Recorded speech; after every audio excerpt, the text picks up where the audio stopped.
বন্ধুরা, আমি কাকুন। আজকে আমি বানাবো আমের আইসক্রিম। তাহলে চলো দেখি আমের আইসক্রিম করতে কি কি লাগছে। আমি এখানে নিয়েছি 250 ml হুইপিং ক্রিম, 3টে আমের পাল্প নিয়েছি, 200 ml কনডেন্সড মিল্ক, স্বাদ মতো sugar powder, white chocolate, mango sauce. এই দুটো তোমরা নিতেও পারো আবার না নিতে পারো। প্রথমে ক্রিমটাকে ভালো করে ব্লেন্ড করে নিতে হবে।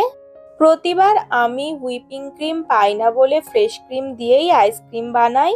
হুইপিং ক্রিম দিয়েই আইসক্রিম বেশি ভালো হয়। আর আমি ইলেকট্রিক ব্লেন্ডার দিয়েই ব্লেন্ড করছি।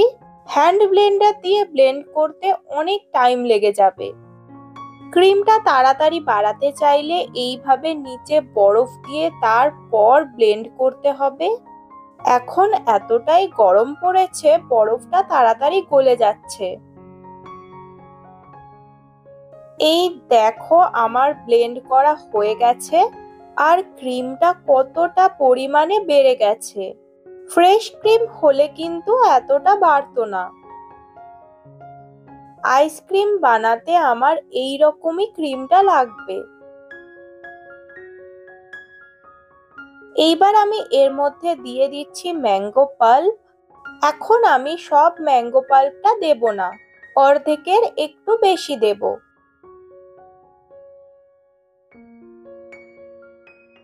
এইবার ভালোভাবে মিশিয়ে নিতে হবে।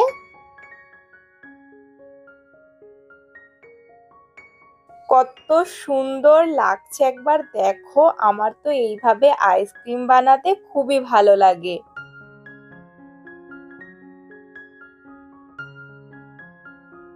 এইটা ভালোভাবে মেশানো হয়ে গেছে। এইবার আমি দিয়ে দিচ্ছি কনডেন্স মিল্ক। কনডেন্স মিল্কের বদলে তোমরা এখানে দুধটা ভালো করে ক্ষীর বানিয়ে সেইটা দিতে পারো। এইবার ভালো করে মেশাতে হবে। কনডেন্স মিল্কে চিনি থাকে, তাই এই সময় একটু টেস্ট করে দেখে নিতে হবে। যদি মিষ্টি কম লাগে তখন সুগার পাউডার দিতে হবে। আমি একটু সুগার পাউডার দিয়ে দিচ্ছি কারণ আমার বাড়িতে একটু মিষ্টি বেশি খায়। সুগার পাউডারই দিতে হবে, চিনি দিলে কিন্তু গলবে না। আবার আমি ভালো করে মিশিয়ে নেব। সুন্দরভাবে মেশানো হয়ে গেছে। এখন আমি একটা এয়ারটাইট কন্টেনারে ঢেলে নিচ্ছি।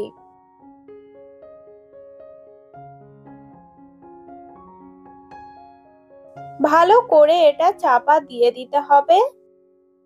এবার আমি 1 ঘন্টার জন্য এটা ডিপ ফ্রিজে রাখবো। ততক্ষণ চলো একটু ম্যাঙ্গো জ্যাম বানিয়ে নিই। তার জন্য কড়াইতে দিয়ে দিচ্ছি ম্যাঙ্গো পাল্প আর সুগার পাউডার। তোমরা টেস্ট হিসাবে চিনিটা ব্যবহার করবে। 4-5 মিনিট মতো এটা ভালো করে ফোটাতে হবে।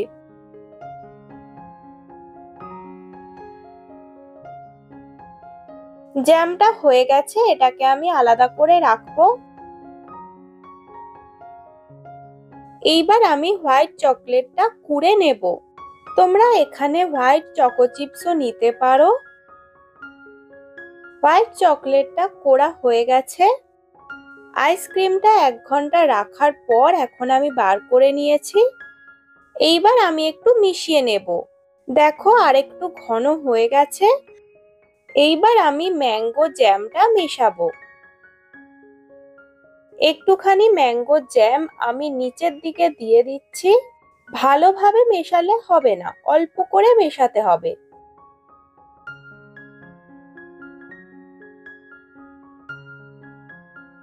এরম ভাবে নিচের দিকে দিয়ে দিচ্ছি যাতে সব জায়গায় ম্যাঙ্গো জ্যামটা পাওয়া যায়। এইবার আমি উপরটায় দিয়ে দেব।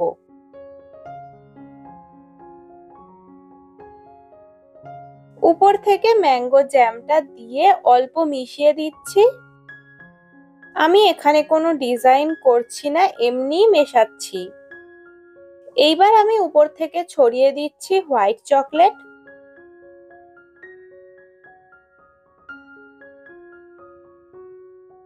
এইবার এটা চাপা দিয়ে ফ্রিজের মধ্যে 8 ঘন্টার বেশি রাখতে হবে।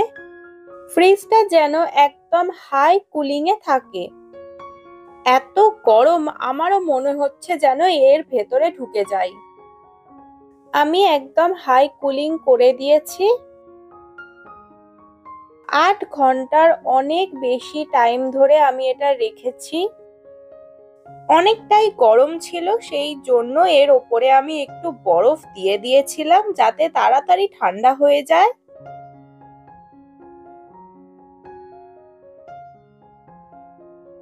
এই দেখো আইসক্রিমটা সুন্দরভাবে জমে গেছে।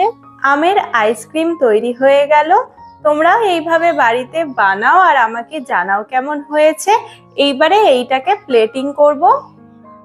চলো এবার দেখি কেমন হয়েছে আইসক্রিমটা।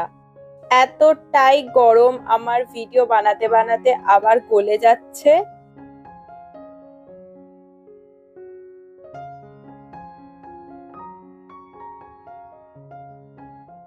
এইবার আমি উপর থেকে দিয়ে দিচ্ছি ম্যাঙ্গো সস।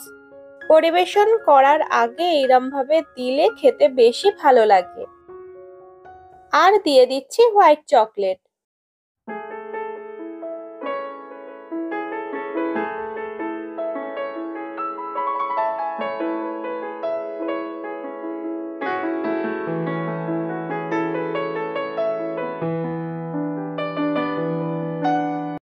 চলো এবার টেস্ট করা যাক।